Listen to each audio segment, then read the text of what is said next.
The Video Princess with a Problem is an amazing and inspiring story about life. The video immerses us in the story of a princess who was born with a rare genetic disease. Despite this, she does not let her condition define her life, and she strives to become a model and inspiration for other women. Her courage, determination, and dedication serve as an example for all of us to overcome any obstacles we face and turn our dreams into reality. The Video Princess with a Defect is a story about how to be strong and beautiful no matter what. Paula grew up at a court where husbands were not at all ashamed of their wives' infidelity and even gamely argued about who their children looked like. He began to attend balls early. Young ladies in waiting smiled benevolently at him, and the 15-year-old prince fantasized how in the evening, taking off his shoes so that the servants would not hear, he made his way through the palace corridors to the unlocked door of the beauty. But he could not do what was in the order of things at court. Pavel grew up withdrawn, and the sensual lawlessness that reigned around led to the fact that he became painfully shy. He became more and more withdrawn into himself, finding solace in the world of books and his sad thoughts. His mentor, Nikita Panin, cautiously told that a real monarch should not resemble the windy mother Catherine II. A faithful friend, Andrei Razumovsky, tried as best he could to brighten up the loneliness of the Tsarevich. Together they wandered around the neighborhood and shared their most intimate things. There was no person in the world whom Pavel trusted more. When Pavel turned 18, his mother began to look for a wife for him. Catherine II's attention turned to the princesses of Hesse-Darmstadt, Amalia Frederica, 18 years old, Wilhelmina -17 Louise to 15 years old. Catherine wrote, "My son fell in love with Princess Wilhelmina from the very first minute. I gave him 3 days to see if he was hesitating. And since this princess is superior to her sisters in every way. The eldest is very meek, the youngest seems to be very smart, in the middle all our desired qualities. A face, she has a lovely face. Regular features, she is affectionate, intelligent, I am very pleased with her. And my son is in love." After the first meeting with the young princesses, Pavel writes in his diary, "Despite my fatigue, I kept walking around my room, remembering what I had seen and heard.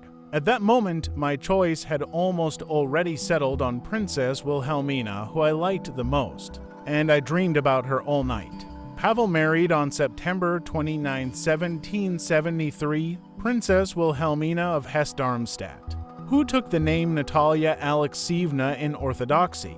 Pavel loved and thought he loved. Gentle, intelligent, generous, he couldn't find the words to describe her. Andrei Razumovsky politely agreed. "Yes, it is." Catherine II was the first to sound the alarm. The daughter-in-law turned out to be overbearing, wayward, and openly expressed her own thoughts of a liberal nature. Natalia Alexeyevna did not want to study Russian, calling it incomprehensible, difficult. Catherine II reported her daughter-in-law's dissatisfaction to her correspondent Grimm. "The Grand Duchess is constantly ill, and how can she not be sick? Everything in this lady is taken to the extreme. If he dances, then 20 counter-dances and the same number of minuets. To avoid the heat in the rooms, they are not heated at all. In short, the middle is far from us in everything. After more than 6 months, we don't know a word of Russian. We want to be taught, but we don't devote a minute a day of effort to this task. Everything is spinning around. But the most important thing was that after being married for almost 2 years, Natalia Alexeyevna could not get pregnant. Finally, at the end of 1775, the court of Empress Catherine received news the young couple was expecting an heir. On the night of Saturday to Sunday, April 10, 1776, Natalia went into labor. The baby, apparently, was large. By 4 o'clock in the morning, the contractions had intensified. By Sunday evening, the pain and labor had become so severe that everyone expected an early delivery. However, this did not happen. The doctor's consultation could not find a consensus. Someone offered to apply forceps. Someone insisted that everything was going well. By the evening of April 11th, midwife Ekaterina Zorik reported that the fetus had died. The situation has become threatening. It was scary. The death of a child in the womb, puerperal fever. 5 days of torment of a woman in labor, rushing in a fever. Catherine too and Paul were nearby. Natalia Alexeyevna was disliked by her mother-in-law, and it was no secret to anyone. So the courtiers gossiped that Catherine did not allow the doctors to save her daughter-in-law, to apply obstetric forceps or perform a cesarean section. On Thursday, a fruit-crushing operation was performed, which lasted about 8 hours. The exhausted young woman understood that a sad fate awaited her. In the evening of that day, Bishop Platon initiated the dying Grand Duchess of the Holy Mysteries, and then he gave the last rites. 20-year-old Natalia Alexeyevna died on April 15, 1776. The autopsy, however, showed that the woman in labor suffered from a defect that would not have allowed her to give birth naturally under any circumstances, and the medicine of that time was powerless to help her, according to archival sources. In childhood, she had a pronounced curvature of the spine. Her spine resembled the letter S, scoliosis, or even had a hump that was fixed with a rigid corset. Prolonged fixation during the growth period of the body led to an incorrect arrangement of the pelvic bones in such a way that they prevented the natural birth of a child. The pelvic bones were fused and enabled to move. The fetus was large, and the pelvis of the woman in labor was physiologically narrow.